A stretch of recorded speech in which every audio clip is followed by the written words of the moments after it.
नमस्कार मित्रांनो, अर्थशास्त्र इकॉनॉमिक्स मधलं छोटंसं डिस्कशन मी तुमच्यासोबत करणार आहे. एखादा वेंडर तुम्ही बघितलाय का? छोटा vendor, medium and small scale enterprises त्या गोष्टी सप्लाय करतो, स्टेशनरी सप्लाय करतो, इलेक्ट्रॉनिक्सचे इक्विपमेंट सप्लाय करतो, कॉम्प्युटर्स सप्लाय करतो. आता तुम्ही निश्चितच Amazon, Flipkart हे वापरतच असाल. मित्रांनो, गव्हर्नमेंटचं एक मार्केट प्लेस आहे. हो, गव्हर्नमेंटची एक वेबसाईट आहे ज्याला जेम म्हणतात, गव्हर्नमेंट ई मार्केट प्लेस. याच्यावर खूप सारे प्रॉडक्ट्स, खूप सारे युनिट्स, खूप सारे सर्व्हिसेस अवेलेबल आहेत आणि हे वेंडर्स देशाभरातून या सर्व्हिसेस त्या पोर्टलवर अपलोड करतात.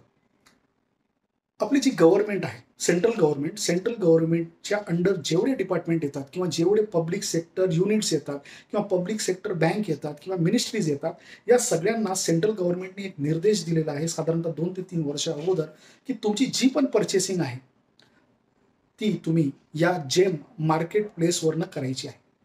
जेम मार्केट प्लेसवरनं जेव्हा ह्या कंपनी खरेदी करतात, तर कुठेतरी या मीडियम अँड स्मॉल स्केल एंटरप्राइजेसकडनं ही खरेदी केली जाते आणि प्रत्येक गव्हर्नमेंट डिपार्टमेंटला असं सांगण्यात आलेलं आहे, की तुम्ही ही खरेदी जेम मार्फतच करायची आहे. जेम हा जो मार्केट प्लेस आहे, हा ऑनलाईन मार्केट प्लेस आहे. साधारणतः भारतात त्याची आज बाजारपेठ 4,00,000 कोटीची झालेली आहे.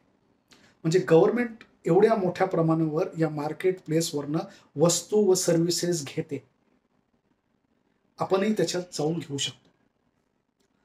गव्हर्नमेंटनी 2000 म्हणजे वित्तीय वर्ष 2023-24 मध्ये एक टार्गेट ठरवलं होतं आणि त्या टार्गेटपेक्षा 34% पेक्षा जास्त खरेदी सेंट्रल पी-एस-यूजनी या जेम मार्केट प्लेसवरनं केलेली आहे.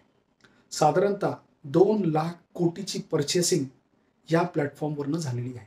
जर 1 वर्ष मी मागे जातो, तर हाच आकडा जवळपास 2.25 कोटीचा होता. तर हा ट्रेंड आपल्याला हे सांगतं, की जेम मार्केट प्लेसेसवरनं गव्हर्नमेंट एंटिटीज खूप मोठ्या प्रमाणावर खरेदी करतायत. हा एक ट्रेंड असा आपल्याला असं सांगतो, की हा ट्रेंड पुढे प्रायव्हेटमध्ये सुद्धा येणार आहे व जनरल पब्लिक सुद्धा गव्हर्नमेंट ई मार्केट प्लेसेसवरनं जर मोठ्या प्रमाणावर एखादी खरेदी करायची असेल, तर त्याला फेवर देणार आहे. म्हणजे कुठेतरी एक गव्हर्नमेंटनी एक पॅरलल इकोसिस्टम क्रिएट करायचा प्रयत्न केला आहे. Amazonला, Flipkartला किंवा दुसरे काही प्लेयर्स असतील तर. कुठेतरी तुम्हाला ह्याच्याबद्दल Alibaba ही जी चायनीज कंपनी आहे, याची आठवण येईल. बघा, म्हणजे गव्हर्नमेंट सुद्धा मोठ्या पद्धतीने एक प्लॅटफॉर्म तयार करून त्याच्यातून खरेदी करायचा प्रयत्न करते. कुठेतरी हे आपल्या स्मॉल मीडियम स्केल एंटरप्राइजेसला एक संधी आहे आणि त्याच्यातून ते खूप चांगल्या प्रकारे बिझनेस करू शकतात. ओके. तर इकॉनॉमिक्समध्ये किंवा हा कॉन्ट्रिब्युशन आपल्या जी-डी-पीमध्ये नक्कीच जातो. तर आजचं सेशन आपण इथंच थांबूया. परत भेटूया. तोपर्यंत व्हिडिओला लाईक करा, शेअर करा, सबस्क्राईब करा. व्हिडिओ परत बघा. दुसरे पण व्हिडिओ भरपूर केलेले आहेत, तेही बघा आणि भेटत राहा. नमस्कार.